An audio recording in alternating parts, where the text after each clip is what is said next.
नमस्कार, मैं हूं आपके साथ अनंत त्यागी और आप देखना शुरू कर चुके हैं एजेंडा। 28 फरवरी से शुरू हुई जंग अब और ज्यादा भयावह होती जा रही है। ईरान के सुप्रीम अली खामनेई समेत दर्जनों बड़े नेता मारे गए, लेकिन ईरान रुका नहीं। ट्रंप ने कहा कि बातचीत हो रही है, लेकिन ईरान ने साफ मना कर दिया। ईरान का कहना यह कि हम तब तक नहीं रुकेंगे जब तक हम खुद फैसला ना ले लें। और यह भी कहा जा रहा है कि वेनेजुएला ऑपरेशन से उत्साहित ट्रंप ने शायद यह सोचा कि ईरानी चुनौती को एक झटके में खत्म कर देंगे, लेकिन न्यूक्लियर खतरा, रिजीम चेंज और प्रदर्शनकारियों की मदद जैसे बहाने लिए गए, लेकिन अब सब वो बातचीत की मेज पर वापस आना चाहते हैं। न्यूक्लियर प्रोग्राम वाला बहाना खोखला निकला, रिजीम बदली नहीं।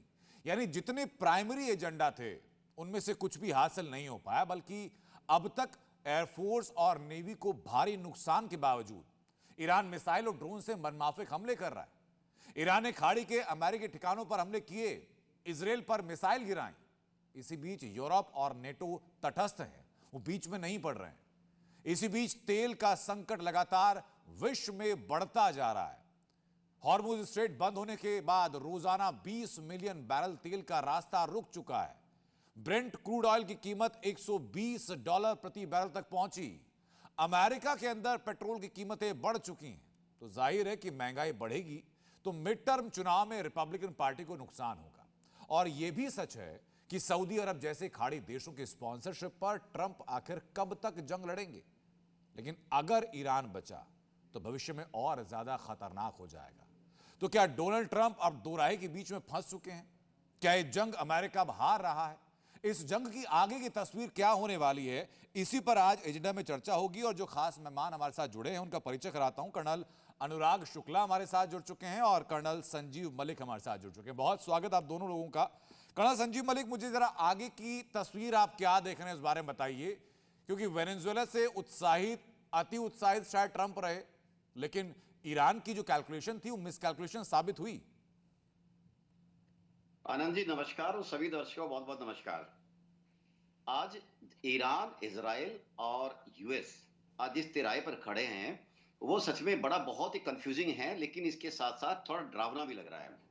मैं कंफ्यूजिंग इसलिए कह रहा हूं कि सिचुएशन क्लियर एक दिन होती है, दूसरे दिन सिचुएशन बिगड़ जाती है। एक दिन अमेरिका बात करता है कि हम शांति के लिए बात कर रहे हैं, लेकिन बातों के विपरीत ईरान रात में ही पूरा पूरा अटैक कर डालता है और दर्जनों मिसाइल फायर कर देता है, तो बात वहीं फेल हो जाती है। दूसरी बात है इजराइल दिखता है। जी, कोई चीन का ऑडियो मतलब ग्लिच कि मेरे ख्याल से है सर, आपकी तरफ से शायद म्यूट बटन प्रेस हो गया, आपकी आवाज बीच में आनी बंद हो गई। Am I audible now Anand? Ji, you are audible now sir, please. Okay Anand ji, sorry. मैं ये कह रहा था कि जो ये युद्ध आज है इसको एक तरह की तरह देखा जाए। एक तरफ इजराइल है, मैं आपकी बात ये कर रहा था कि अमेरिका के बाद इजराइल। अमेरिका के ना बड़े कंफ्यूजिंग से ऑब्जेक्टिव दिख रहे हैं। अमेरिका के जो प्रेसिडेंट है वो बोलते कुछ है, करते कुछ है।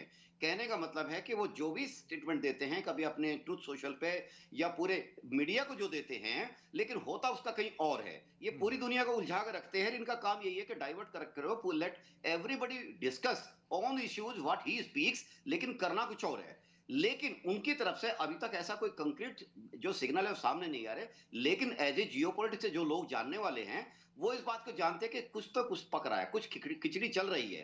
कारण यह है कि अमेरिका जैसा मजबूत देश अपने ऊपर बद्दू दब्बू का और एक तरह से डरपोक का एक लेबल लेकर वापस तो नहीं जाएगा। एक बात इजराइल बड़ा क्लियर है अपनी में। इजराइल का कहना है कि ये मेंटेलिटी उसका रिजीम से मतलब है कि वो मेंटेलिटी जब तक उसमें वहां तक बची रहेगी, चाहे उसके एलिमेंट बचे, तब तक वहां पर इजराइल के लिए ईरान हमेशा एक प्रॉब्लम बना रहेगा।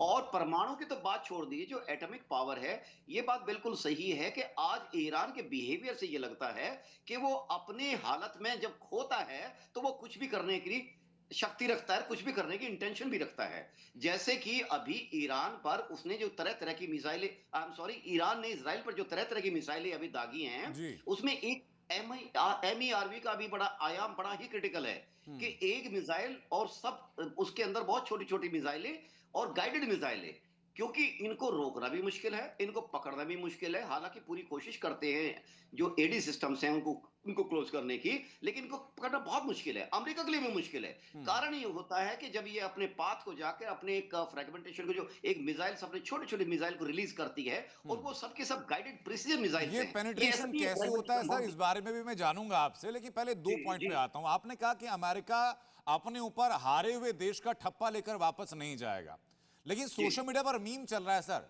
डोनाल्ड ट्रंप के लिए टाको कहा जा रहा है। टाको मीम चल रहा है कि ट्रंप ऑलवेज चिकन्स आउट, यानी वो कह रहे हैं, क्या कह रहे हैं, कब कह रहे हैं, किसी को कुछ पता नहीं। सोशल साइट का नाम ट्रूथ है, लेकिन वो कितना ट्रूथफुल है इस बात को लेकर अंदेशा है। लेकिन मेरा सवाल बीच में इसराइल को लेकर भी है सर। दो दो पॉइंट्स हैं। पहला पॉइंट, जो अमेरिका ने बातचीत के लिए बात की, अमेरिका ने बातचीत के प्रस्ताव के लिए बात की, कहा सकारात्मक बातचीत चल रही है। पहली बात तो इसराइल ने अपने अटैक नहीं रोके, ईरान ने यहां मना कर दिया। दूसरा यह कि क्या ईरान की तरफ से यह संदेश भी नहीं दे दिया गया इसराइल को, खास तौर पर, कि अमेरिका की पूरी ताकत लगाने के बावजूद कुछ नहीं कर पा रहे इसराइल को, तो ईरान कभी भी टैकल कर सकता है आराम से। आनंद, देखिए जब कोई ऑपरेशन इतने बड़े लेवल पे लॉन्च होता है ना, जी। इंटरनेशनल लेवल पे, जिसकी कि सालों से संभावना थी, पिछले जून के बाद से जब 12 दिन का युद्ध चला था, उसके बाद से ही थी कि ये होना तो है। ये कब होगा, ये टाइमिंग स्पेकुलेशन का पार्ट था। हम्म। अब जो अमेरिका के साथ ये ईरान का साथ जो जो चल रहा है, ऑफेंसिव चल रहा है, देखिए मेरा कंक्लूजन ये कहता है कि अगर आप इस स्टेज में आपने विड्रॉ किया, इस पहली बात तो इज़राइल आपको शायद विड्रॉ करने नहीं देगा, क्योंकि इज़राइल और अमेरिका दोनों के जो इंटरेस्ट है वो बहुत ही क्लोजली निट है। हम्म। दूसरी बात यह है कि ईरान अपने आप को किसी भी कीमत पे कमजोर दिखाना नहीं चाहता, क्योंकि ईरान को भी मालूम है कि अल्टीमेटली सॉल्यूशन जो है वो टॉकिंग टेबल से आएगा, और टॉकिंग टेबल पे जब आप पहुंचे उस टाइम ईरान अपने आप को कमजोर सिद्ध नहीं करना चाहता। वो चाहता है कि मैं निचले किनारे पे नहीं, होकर ईरान कभी तो बात ना टॉकिंग टेबल पर आने को राजी नहीं है सर। ट्रंप ने करूं। 2 बार ये बोल दिया कि हमारी बातचीत चल रही है, ईरान ने मना कर दिया कि बातचीत कुछ है ही नहीं, शर्तें बहुत कठिन है, मानेंगे नहीं। मैं इस पर एक point of view sir colonel Shukla का भी लेना चाहूंगा। कर्नल अनुराग शुक्ला, मुझे बताइए कि एक आम परसेप्शन हम लोगों के बीच में देख रहे हैं, जिसमें कि लोग ये काफी हद तक मान रहे हैं कि क्या डोनाल्ड ट्रंप, क्या अमेरिका इस युद्ध को हारने की तरफ बढ़ रहे हैं। स्टार्टिंग में, शुरुआत में जो प्राइमरी एजेंडा सेट किया गया, आपने रिजीम चेंज का एजेंडा सेट किया, रिजीम का बदलाव आप कर नहीं पाए। आपने न्यूक्लियर साइट्स को और एनरिच्ड यूरेनियम को अपने कब्जे में लेने की बात कही, आप वो नहीं कर पाए। आपने प्रदर्शनकारियों का साथ देने की बात कर अगेंस्ट द गवर्नमेंट सेंटिमेंट का फायदा उठाने की कोशिश की, वो भी मोटिव सॉल्व नहीं हुआ है। उल्टा अमेरिका के अंदर ट्रंप की लोकप्रियता इस कदर घटी है कि कल लाखों लोग ट्रंप के अगेंस्ट में प्रदर्शन करने के लिए सड़कों पर थे। बिल्कुल सही कह रहे हैं आप। मेन एम ये है कि जब लड़ाई शुरू की गई थी तो जो उनके मेन एम थे वो इजराइल से मोटिवेटेड थे, और इजराइल के जो टारगेट्स थे युद्ध के, उनके पीछे अपने टारगेट जोड़े गए थे। लेकिन समय के साथ उन्होंने ऐसा एंटिसिपेट नहीं किया था कि आने वाले समय में ये इतना लंबा चलेगा। उन्होंने वेनेजुएला की जो कामयाबी पाई थी, शायद उससे बहुत ज्यादा प्रभावित थे, और उन्होंने सोचा कि 2 दिन 4 दिन में गेम खत्म हो जाएगा। और जब पहले दिन की सक्सेस मिली तो श्योरली उनको ऐसा लगा कि हमारा टाइम आ गया है, अब हम जीत गए हैं, अब हम जो चाहे कर सकते हैं। लेकिन जैसे जैसे युद्ध आगे बढ़ा, वो खुद सरप्राइज हो गए कि इतना लंबा तो वो खुद भी तैयार नहीं थे इतना बड़ा युद्ध लड़ने के लिए। अब आप देखें कि उनका युद्ध पोत, जो कि 3 बड़े युद्ध पोत आए बाहर से, और 3 के 3 को विड्रॉ करना पड़ा। मतलब 1-1 हजार किलोमीटर पीछे गए हैं लोग जाके, जिसमें से एक आइनस गराड़ तो हिट भी हो गया है, और जी। इब्राहिम लिंकन भी हिट हो गया है। तो डेफिनेटली वो प्रेशर में तो आ ही गए हैं। और अगर हम युद्ध की बात करें तो इस तरह से युद्ध नहीं लड़ा जाता, वो हम आप सब समझते हैं। ऊपर से बम वर्षा करने से कोई टारगेट अचीव नहीं होते, सिर्फ डिस्ट्रक्शन ही डिस्ट्रक्शन अचीव होता है। और आने वाले समय में हम ये दोनों पार्टी एक दूसरे का डिस्ट्रक्शन करते जा रही हैं। अगर आप ध्यान से देखें, इसराइल के अंदर इजराइल 3 फ्रंट वॉर शुरू हो चुकी है, और ईरान का जो मोटिवेशन था, मोटिव था, वो ये था कि वो पूरे वर्ल्ड को हिला देगा, और उसने कामयाब रहा है। उन्होंने स्टेट ऑफ होम्स को रोक दिया है जी बिल्कुल, और अब सर, रेड सी के थोड़ा अंदर सा उन्होंने अपने फ्लैशबैक में जाते हुए खूंटी डे को वन की बात एक्टिवेट करते हैं। कर ट्रिपल दिया टी के बेस पर यूजुअली ऑपरेशंस ऑपरेट करते हैं कि आप डिसाइड कीजिए, डिटेक्ट कीजिए और डिस्ट्रॉय कीजिए अपने दुश्मन को। ये काम मोसाद ने किया। आयतुल्ला अली खामनी और उनके जितने टॉप रिजीम के लोग एक जगह मौजूद थे, आपने पिन पॉइंट टारगेट किया, आपने वो चीजें खत्म कर दी।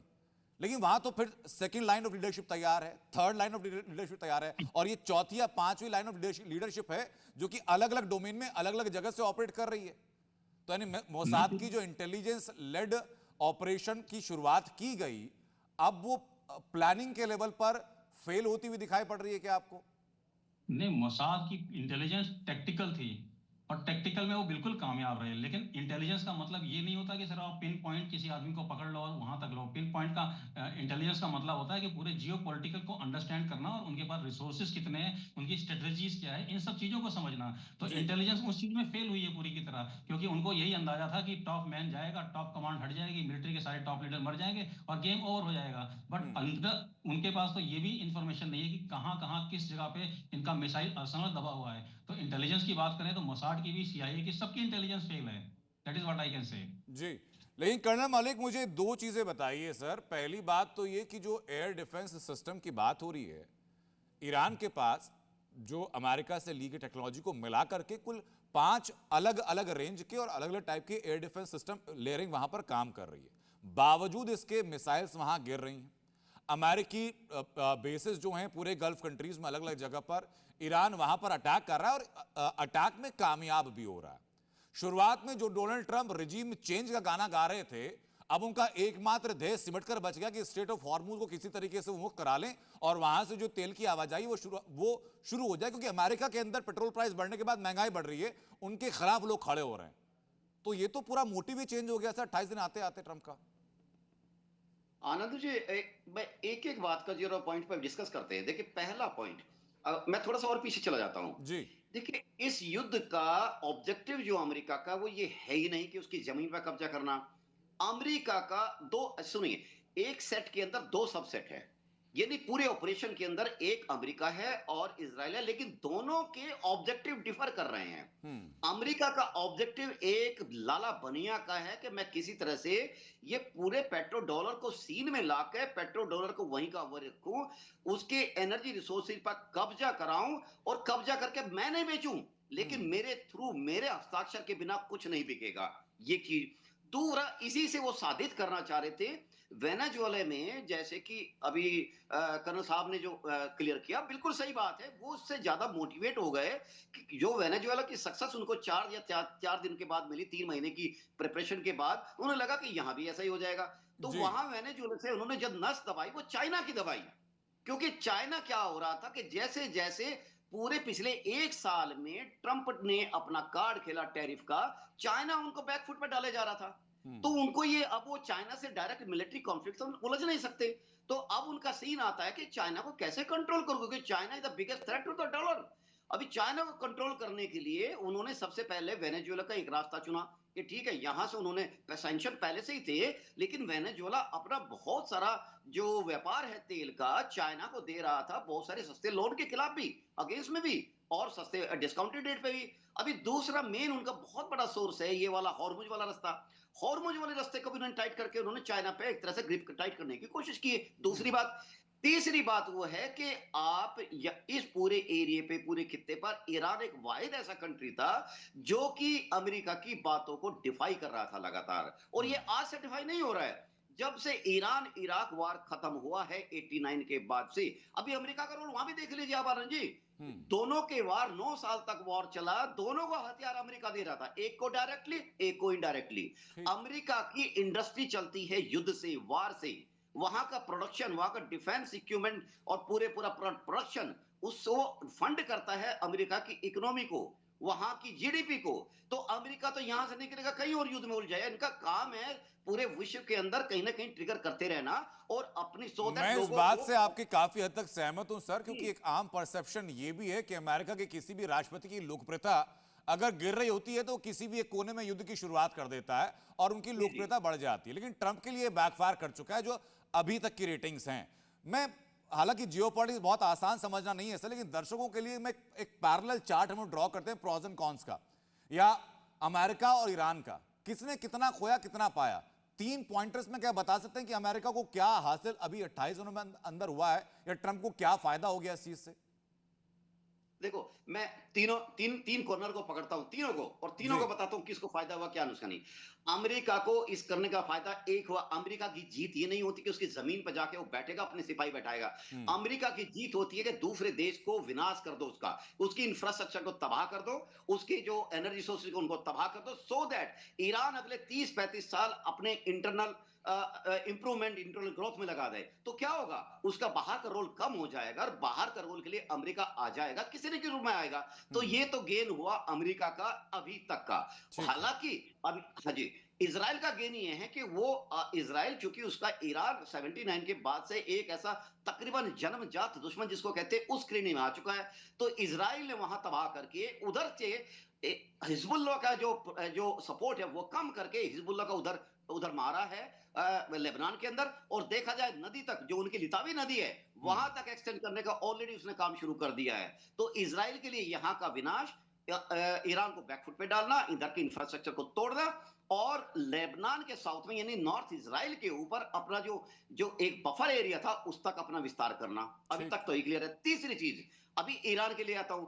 ईरान के लिए मुझे एक ही चीज लगती है कि उसको मार्जिनल गेन हुआ है कि गल्फ कंट्रीज पर अटैक कर कर इनके प्रोडक्शन लाइन को ध्वस्त करना, उनको रोकना, एज ए बदले, क्योंकि वर्ल्ड में डिमांड तो होने आनी है, एज ए अपने 2.4 मिलियन बैरल ईरान ने डेली अपना प्रोडक्शन इंक्रीज करके 2.4 मिलियन बैरल तक दे रहा है। तो ईरान को, ईरान की जो सप्लाई बढ़ी है, जो ईस्ट में डिपेंडेंसी उसकी बढ़ी है, वो डिपेंडेंसी इंटैक्ट है, बल्कि ठीक। बढ़ी है एशियन कंट्रीज की। ठीक है। जी, अब मैं यही पॉइंट लेकर कर्नल शुक्ला आपके पास में आता हूं। आप क्या गेन देख रहे हैं इस युद्ध से? तीनों देशों को गेन ज्यादा है या नुकसान ज्यादा है? नहीं, अगर इंफ्रास्ट्रक्चर की बात करें तो दोनों देशों को नुकसान ज्यादा है, और गल्फ कंट्रीज की जितनी उनका भी नुकसान ज्यादा है। और आने वाले समय में जो पर्सनल रिलेशंस हैं गल्फ कंट्रीज और यूएसए के बीच में, जहां प्रोटेक्शन का साइन हो रखा है, डील, उनके ऊपर भी बहुत ज्यादा इफेक्ट पड़ने वाला है। और एक जो मिथ थी कि यूएई जैसी कंट्री, सऊदी अरेबिया जो जैसी कंट्री जो बहुत ही ज्यादा सिक्योर मानी जाती थी, सेफ मानी जाती थी, वो भी टूट गया है। अगर मैं सिर्फ ये बात करूं कि ईरान का क्या फायदा हुआ है, तो इनडायरेक्टली रूप से देखें तो उनका एक सैंक्शन जो लगा रखा था यूएसए ने, वो तकरीबन तकरीबन वेव ऑफ हो गया है। आज वो सर अपना लेकिन तेल ईरान ने सही अपनी मसल बाजार में फ्लेक्सिंग तो बेचने कर का दी है काम कि कर रहा ईरान ने है। बता दिया कि भाई अगर इजराइल और अमेरिका जैसे दो ताकतवर दुश्मन मिलके भी मेरे अगेंस्ट में आते हैं तो आसानी से कब्जे में आने वाला मैं हूं नहीं। और कल के दिन गल्फ की फंडिंग रुकी, अगर खुदा ना खास्ता अमेरिका बैकआउट करा किसी भी कंडीशन में, तो क्या इजराइल अकेला संभाल पाएगा ईरान को, जो जिस अटैकिंग पोजीशन में ईरान इस वक्त है? नहीं, अभी जो अभी युद्ध चल रहा है उसमें भी इजराइल बैकफुट पे ही है। हाँ। वहां से मीडिया की खबरें नहीं आती हैं, लेकिन अगर आप थोड़े थोड़े वीडियोस जो देखें और जिस तरह से ईरान की मिसाइलें वहां लैंड करने में कामयाब हो रही हैं, उससे पता चलता है कि उनका एयर डिफेंस सिस्टम काफी ज्यादा नुकसान हो गया है, उनका काफी ज्यादा रिस्ट्रिक्ट हो चुका है। तो आज पहले जहां 2% 4% मिसाइलें अंदर पहुंचती थी, आज 80% मिसाइलें अपने टारगेट को हिट करने में कामयाब हैं। तो यह एक नुकसान तो हो ही रहा है। जैसे जी। जिस तरह से इंफ्रास्ट्रक्चर ईरान का टूटा है, वैसे ही इस तरह से उनका भी टूटना शुरू हो गया इजराइल का। तो आने वाले समय में दोनों की दोनों कंट्री अपने आप को बिल्डअप करने में टाइम लगाएंगी। लेकिन जो सबसे ज्यादा फायदा मुझे ऐसा लगता है कि वो ईरान को ये हुआ है, दो फायदे हुए हैं। सबसे पहला फायदा, उनका जो तेल के ऊपर सैंक्शन लगा था, लगभग इनडायरेक्टली या डायरेक्टली कह लो, वो हट चुका है। और सेकंड चीज, जो उन्होंने स्टेट ऑफ होम्स के अंदर हॉर्मोज के ऊपर जो उन्होंने कब्जा कर लिया है, आने वाले समय में वो जो टोल टाइप का जो चुंगी वसूलेंगे, तो उनसे उनकी डेवलपमेंट और उनकी एक तरह से फंडिंग शुरू हो गई है। तो डेफिनेटली वो प्रॉफिट में ही आ गए वो तो। जी। एक और पॉइंटर कर्नल मलिक में जानना चाहूंगा, जो आपने कहा कि हथियार बेच करके अमेरिका अपना बिजनेस जनरेट करता है, एयर डिफेंस सिस्टम की मैं बात करता हूं सर, तो आज की तारीख में अगर अमेरिकी मिलिट्री बेसिस के ऊपर अटैक सफल हो पा रहे हैं, एयर अटैक जितने हो रहे हैं, इजराइल के शहरों के ऊपर थर्ड पूरा सिस्टम डिप्लॉयड है, बावजूद इसके ईरान के ड्रोन, ईरान की मिसाइल्स वहां गिरने में, तबाही मचाने में कामयाब हो रही हैं, तो क्या विश्वसनीयता पर सवाल नहीं खड़ा हुआ है? आनंद, देखिए, टेक्नोलॉजी एक ऐसा विषय है जी। जिसका हर दिन इंप्रूवमेंट होता रहता है। जी। इसमें एक चीज, अब तक जहां तक मैं हथियारों की बात करूं, मिसाइल और इसकी बात करूं, देखिए, सबसे ज्यादा मुझे लगता है मिसाइल से भी ज्यादा जो न्यूसेंस उभर का है, सस्ते ड्रोन। और ये सस्ते ड्रोन ऐसा है जिनको आप सैकड़ों की संख्या में एक साथ भेज सकते हो, और ये एक मिसाइल के अगेंस्ट में आप समझते थाउजेंड्स ऑफ ड्रोन्स को आप कंपनसेट कर सकते हो। मिसाइल्स जो हैं वो इसके लिए तैयार नहीं थी। Drone system, sorry patriot system, arrow system, ये दशकों पहले डेवलप किए गए, और तब ड्रोन की इतनी यूनिशंस की वैल्यू को कभी फील ही नहीं किया गया।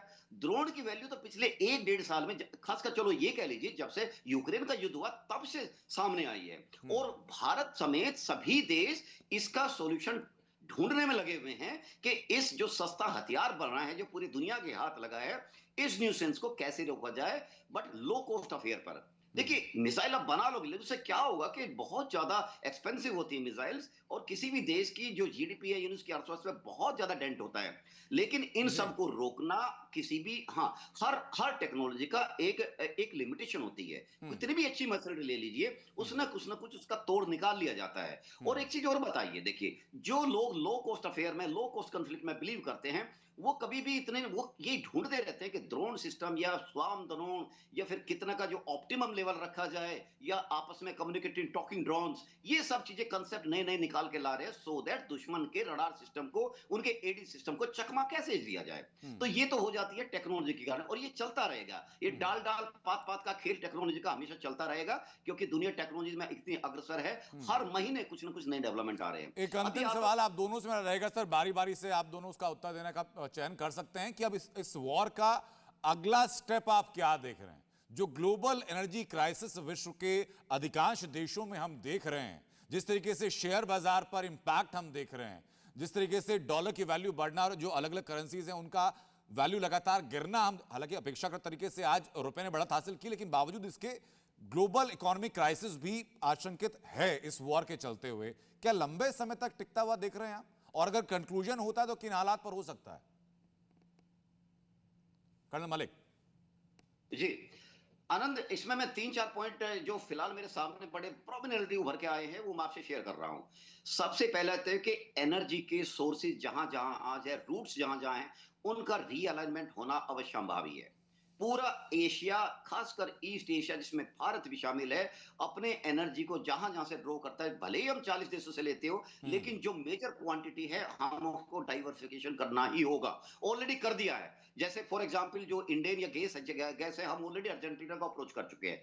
दूसरी बात, खाड़ी देशों में जो ईरान और वर्सेज जो सारे अरब कंट्रीज के बीच में जो रिलेशन था, वो और टेंस और मिस्ट्रस्ट डेवलप होगा। और चाहे ये युद्ध रुक भी जाए, ये आगे आगे ईरान भी तैयारी करेगा, खाड़ी के देश भी तैयारी करेंगे। तीसरा point, dependence on American security guarantee.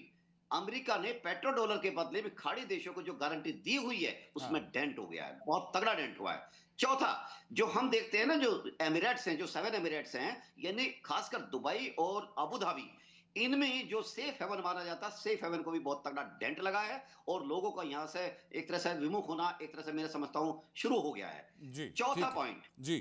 चौथा पॉइंट, हारमुज का जो, सॉरी, लास्ट पॉइंट, हारमुज का जो एक हथियार ईरान ने बनाया हुआ है, अमेरिका फिलहाल इस पर काम करेगा, इसके लिए चारों तरफ से प्रेशर बनाएगा।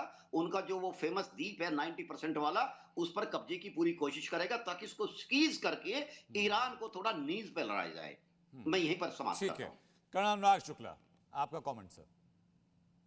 ये ऑलमोस्ट सारे पॉइंट कवर हो गए, बिल्कुल सारी बातों से मैं सहमत हूँ। और इसके अलावा जो मैक्सिमम मैं देखता हूँ आने वाले समय में, कि ट्रंप ने कोई ना कोई बहाना ढूंढ के किसी तरह इसको क्लोज करने की कोशिश करेंगे। ग्राउंड ऑफेंसिव करने में बहुत ज्यादा नुकसान होगा, और इससे उनकी सेना का भी डाउनफॉल हो शुरू हो जाएगा, और उनका डोमेस्टिक पॉलिटिक्स में भी डाउनफॉल शुरू हो जाएगा। और एक चीज जो मैं और देखता हूँ, कि फिर CLIPS क्लिफ सिस्टम, जो कि बैंकिंग सिस्टम है, आजकल स्विफ्ट से निकाल दिए गए हैं, जो भी सैंक्शन लगाते हैं अमेरिका, तो धीरे धीरे एक नई अर्थव्यवस्था का एक सिस्टम शुरू हो रहा है, क्लिफ्स बोलते हैं। तो धीरे धीरे उसका प्रोग्रेस होगा, और BRIC की, ब्रिक्स की एवोल्यूशन होगा आने वाले समय में।